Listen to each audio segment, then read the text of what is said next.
گلک بخیر بین جارک دیب ناوی و ام خیراتنا وی هیئتا برکتید کین کلشنا بالایا دیداره ایویام اف دیداره ببت هیوین بو دیداره ماستر ام بشین در انجام هیکتیه پیش و بین و گشه ببدین بو سرخستنا دوزا کرداتیه کو روانشاد مام جلال ریبر کرداتیا پیش کفتن غازل عراقی و کردستانی و تبایا منطقه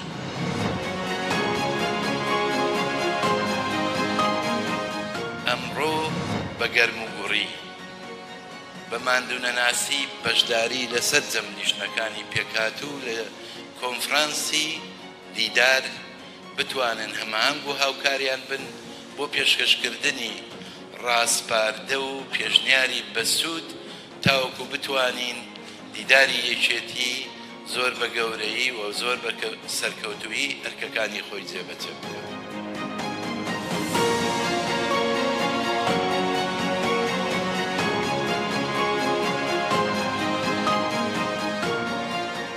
ئەم فرسەتە زێڕینە بۆ کەوادر یەکێتی نیشتیمانی کوردستان هاتووەتە ئاراوە کە ڕەئی خۆی بڵێ دەردە دڵ نەبێتە. یەکێک لە شعاراتەکەمان ئەوەیە کە بە دیدگایەکی نوێ بەهێزی و بەرەو پێشچوون و خزمەتگوزاری ئێمە ئەمانەوێ جۆرێک لە سیاسەتە دابڕێژین لە ناو هەموو دام و دەستگاکانی حکوومەت.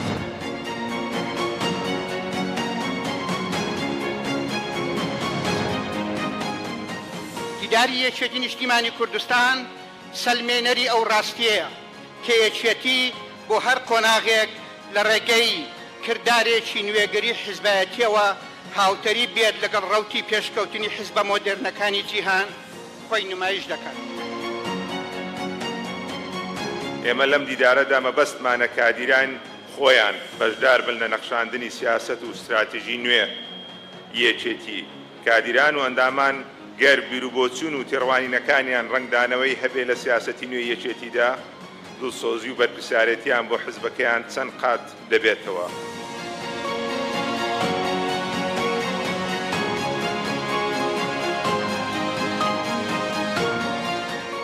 جیلی ئێمە کارەکانی خۆمان بە ویژدانەوە بە دڵێکی مرتاح و بە ئاسوودەوە ڕادەستی کۆمەڵێک گەنجی لێ هاتوومان کردووە.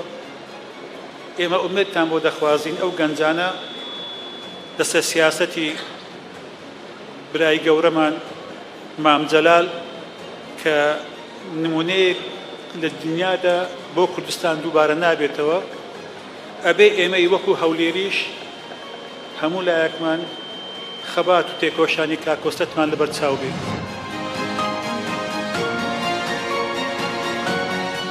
ئەمڕۆ گەرمیان و گەرمەسێر وەکو تیمێک لە هەموو ئەو چین و توێژانەی کە لە گەرمیان و گەرمەسێر حەزوریان هەیە بەشدارن بە هیواین کە بتوانین بە باشترین بەشداری پێشنیار ڕاوسەرنج دیدار دەوڵەمەند بکەین.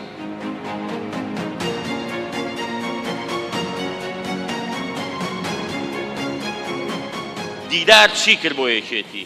توانی یەکێتی بەرێتە ئەو ئاستەی کە بتوانێ یەک بڕیار و یەک قەرار بێت. دیدار توانی ڕێی عامی یەکێتی دروستکە کە ئێمە بچین بەرەو کۆنگرە و بە گۆڕانکاریەوە بچین ناو هەڵبژاردن.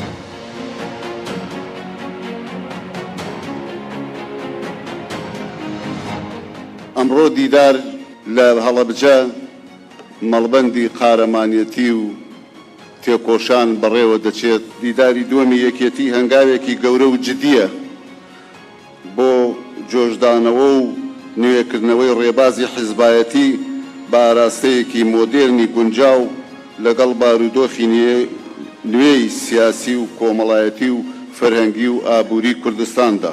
دیدار دەرفەتێکی کراوەیە بۆ ئەوەی هەواڵانی یەکێتی بێجیاوازی سەرنج و تێبینی و پێشنیازەکان ئاڵوگۆڕ بکەن و سەرنجام پرۆژەیەکی گونجاو بۆ کاری داهاتوو پەسەند بکرێت. ئەمڕۆژ یەکێتیەکەمان بەهێزە. دیدار یەکێتیش بۆ ئەوەیە کە یەکێتیەکی بەهێزتر و کاریگەرتر و بەرچاوڕوونترمان هەبێت.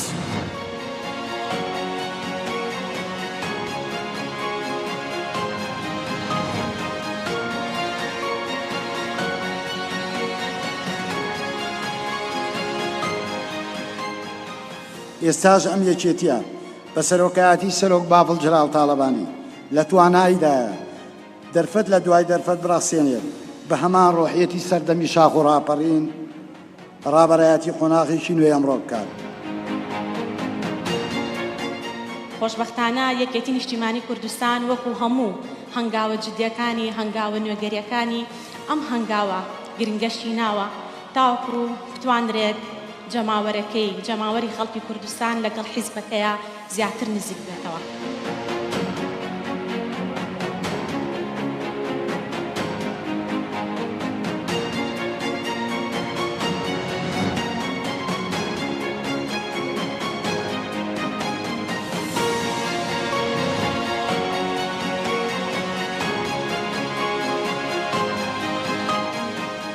ئێستا وای دەبینین لە کەرکووک لە سەرەتای قۆناغێکی ترداین هەلێکی نوێ هاتۆتە پێش بۆ ئەوەی خۆمان تاو بدەینەوە و پند لە هەڵەکانی ڕابردوو وەرگرین و بێ سەڵێنینەوە لەم دیدارەدا پەنجە بخەینە سەر برینەکان و بەشدار بین لە چارەسەردا.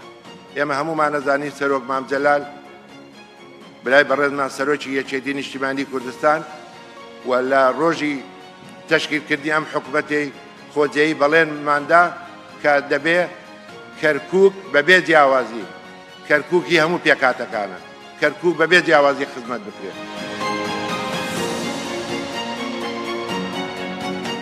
یەکێتی دەیەوێت پێشنیار و ڕای کادران و جەماوەرەکەی بکاتە بنەما و نەخشە ڕێگا بۆ دروستکردنی بڕیار. لە 50 ساڵی تەمەنیدا هەمیشە ئەرکی قورسی خەبات بۆ کورد و کوردستان لە ئەستۆی یەکێتی بووە و هەمیشە ئەم حزبەش بەردەوام وەڵامگۆی ئەرکانی قۆناغ بووە.